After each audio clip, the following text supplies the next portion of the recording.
नमस्ते दोस्तों। आज की कहानी शुरू करने से पहले मैं आपसे एक छोटा सा सवाल पूछना चाहता हूं। आखिरी बार आपने सुकून से बैठकर बिना घड़ी देखे अपनी चाय या कॉफी का मजा कब लिया था? शायद याद नहीं होगा, है ना? हम सब एक ऐसी दुनिया में जी रहे हैं जहां हर चीज इंस्टेंट है। Instant coffee, instant message, instant noodles और इंस्टेंट कामयाबी। हमें लगता है कि अगर हम भाग नहीं रहे हैं तो हम जिंदा नहीं हैं। अगर हम रुक गए तो हम पीछे रह जाएंगे। लेकिन क्या ये सच है? क्या तेजी ही जीतने का एकमात्र तरीका है? आज की कहानी एक ऐसे ही इंसान की है जो दौड़ रहा था, बिना ये जाने कि वो कहां जा रहा है। ये कहानी है अर्जुन की, और हो सकता है सुनते सुनते आपको इसमें अपनी झलक दिखाई दे। अर्जुन 32 साल का एक नौजवान शहर के बीचों बीच एक छोटे से अपार्टमेंट में रहता था। अर्जुन की जिंदगी एक अलार्म घड़ी से शुरू होती थी और थकान पर खत्म। हर सुबह जब अलार्म बजता तो उसे लगता जैसे किसी ने रेस की सीटी बजा दी हो।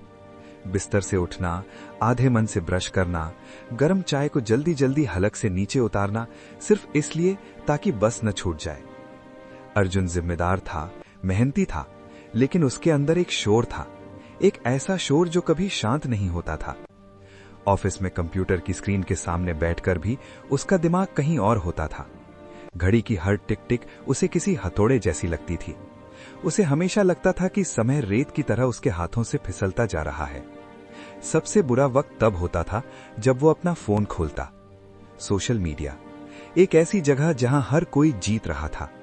उसने देखा उसके कॉलेज के दोस्त ने नया विला खरीद लिया, किसी और दोस्त ने यूरोप ट्रिप की फोटो डाली, किसी को मैनेजर ऑफ द ईयर का अवार्ड मिल गया। अर्जुन उन तस्वीरों को लाइक करता, कांग्रेचुलेशंस लिखता, लेकिन अंदर ही अंदर उसका दिल बैठ जाता। तुलना, कंपैरिजन एक दीमक की तरह उसे खा रही थी। रात को बिस्तर पर लेटकर वो छत को घूरता और खुद से बस एक ही सवाल पूछता, क्या मैं बहुत धीमा हूं? सब आगे निकल गए, मैं पीछे क्यों रह गया? ऐसी ही एक शाम थी। ऑफिस में काम का बहुत दबाव था। बॉस की डांट, डेडलाइन का टेंशन और वही घुटन। शाम को जब अर्जुन ऑफिस से निकला तो बस स्टॉप पर बहुत भीड़ थी। बस आई, रुकी, लोग चढ़ने के लिए धक्का मुक्की करने लगे। लेकिन उस दिन अर्जुन के पैर नहीं हिले। उसने बस को जाते हुए देखा। उसे लगा कि अब और नहीं भागा जाएगा। उसका दम घुट रहा था। उसने पैदल चलने का फैसला किया। वो चलता रहा। शहर का शोर धीरे धीरे पीछे छूटने लगा। गाड़ियों के हॉर्न की आवाजें कम होने लगी। चलते चलते वो शहर के एक पुराने हिस्से में पहुंच गया। वहां एक पुराना पार्क था। उस पार्क का गेट जंग लगा हुआ था। दीवारें टूटी थीं। ज्यादा लोग वहां नहीं जाते थे, लेकिन उस दिन उस पार्क का सन्नाटा अर्जुन को अपनी तरफ खींच रहा था। उसने गेट खोला और अंदर गया। अंदर अजीब सी शांति थी। गीली मिट्टी की खुशबू थी, सूखे पत्तों के टूटने की आवाज थी। जैसे ही वो इस माहौल में गया, उसके कंधों का बोझ थोड़ा हल्का हुआ। पार्क के बीच में एक छोटा सा तालाब था। अर्जुन वहां एक बेंच पर बैठ गया। तभी उसकी नजर जमीन पर पड़ी। एक कछुआ घास से निकलकर तालाब की तरफ जा रहा था। अर्जुन उसे देखने लगा। वो कछुआ इतना धीमा था कि अर्जुन को झुंझलाहट होने लगी। कछुआ एक पैर उठाता, हवा में रोकता, फिर जमीन पर रखता, फिर दूसरा पैर, फिर रुकता। अर्जुन के दिमाग में वही ऑफिस वाली जल्दबाजी जागी। उसने सोचा, हे भगवान, इतना सुस्त, ऐसे तो ये कभी नहीं पहुंच पाएगा। तभी पीछे से सूखी पत्तियों पर चलने की आवाज आई, खर खर। अर्जुन ने मुड़कर देखा। पार्क का बूढ़ा माली झाड़ू लगा रहा था। चेहरे पर झुर्रियां, कमर थोड़ी झुकी हुई, लेकिन आंखों में गजब की चमक। माली ने देखा कि अर्जुन कछुए को देख रहा है। वो मुस्कुराया और अर्जुन के पास आकर खड़ा हो गया। उसने धीमी आवाज में कहा, बेटा, इसे देखकर क्या सोच रहे हो? यही ना कि ये कितना धीमा है? अर्जुन ने कहा, हाँ बाबा, ये जिंदा भी है या नहीं? इतनी देर में तो दुनिया बदल जाएगी।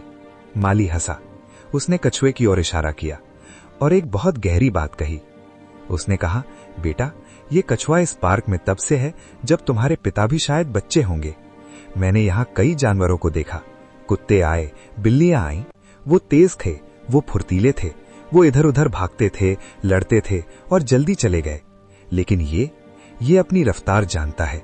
ये किसी से रेस नहीं लगा रहा। इसे पता है कि तालाब यहीं है और ये पहुंच जाएगा। तेज पैर अक्सर थक जाते हैं, लेकिन धैर्यवान कदम मंजिल तक जरूर पहुंचते हैं। माली तो अपना काम करने चला गया, लेकिन अर्जुन वहीं बैठा रह गया। तेज पैर थक जाते हैं, ये वाक्य उसके दिमाग में गूंज रहा था। उसने उस कछुए को देखा। कछुआ आखिरकार पानी के किनारे पहुंचा और बिना किसी आवाज के, बिना किसी छपाक के शांति से पानी में उतर गया। उस पल अर्जुन को समझ आया कि वो किस चीज से लड़ रहा था। वो अपनी जिंदगी नहीं जी रहा था, वो दूसरों की रफ्तार से दौड़ने की कोशिश कर रहा था। दोस्तों, उस रात जब अर्जुन घर गया तो कुछ बदल चुका था। नहीं, अगले दिन उसे लॉटरी नहीं लगी, उसका काम कम नहीं हुआ, लेकिन उसका नजरिया बदल गया। उसने खुद से एक वादा किया, मैं अपनी घड़ी के हिसाब से चलूंगा, दुनिया की घड़ी से नहीं। उसने सबसे पहले अपना फोन साइड में रखा। उसने मल्टीटास्किंग बंद कर दी। जब वो खाना खाता तो पूरे ध्यान से खाता, ये नहीं सोचता कि रिजल्ट कब मिलेगा। जब वो काम करता तो पूरे ध्यान से करता, ये नहीं सोचता कि रिजल्ट कब मिलेगा। शुरुआत में उसे डर लगा, उसे लगा वो पीछे छूट जाएगा, लेकिन धीरे धीरे जादू हुआ। चूंकि वो अब शांत था, उसका काम बेहतर होने लगा। वो गलतियां कम करने लगा। उसकी हड़बड़ाहट एकाग्रता में बदल गई। महीने बीते और वही बॉस जो उस पर चिल्लाता था, एक दिन उसके पास आकर बोला, अर्जुन, आजकल तुम बहुत शांत रहते हो, लेकिन तुम्हारा काम पहले से कहीं ज्यादा सॉलिड है। अर्जुन मुस्कुराया। उसे समझ आ गया था कि स्लो होने का मतलब रुकना नहीं होता, बल्कि मजबूत यानी स्टेडी होना होता है। तो दोस्तों, अगर आज आप भी उस दौड़ में हैं जहां सांस लेने की फुर्सत नहीं है, तो 1 मिनट रुकिए। खुद से पूछिए, क्या आप वाकई कहीं पहुंच रहे हैं या बस गोल गोल भाग रहे हैं? जिंदगी कोई 100 मीटर की दौड़ नहीं है, ये एक लंबा सफर है। अगर आप आज थका हुआ महसूस कर रहे हैं तो रुकना गलत नहीं है। अपनी रफ्तार खुद तय कीजिए। दूसरों की टाइमलाइन देखकर अपनी जिंदगी को जज मत कीजिए। याद रखिएगा, जो कछुआ अपनी धुन में चलता है वो मंजिल का मजा भी लेता है और वहां पहुंचता भी है। गहरी सांस लीजिए, आप लेट नहीं हैं, आप बिल्कुल सही वक्त पर हैं। और ऐसी ही दिलचस्प और रोमांचक कहानियां सुनने के लिए हमारे चैनल को अभी सब्सक्राइब कर लीजिए। बेल आइकन दबाना मत भूलना, ताकि अगली कहानी का नोटिफिकेशन सबसे पहले आपको मिले। फिर मिलते हैं अगली कहानी के साथ। तब तक मुस्कुराते रहिए।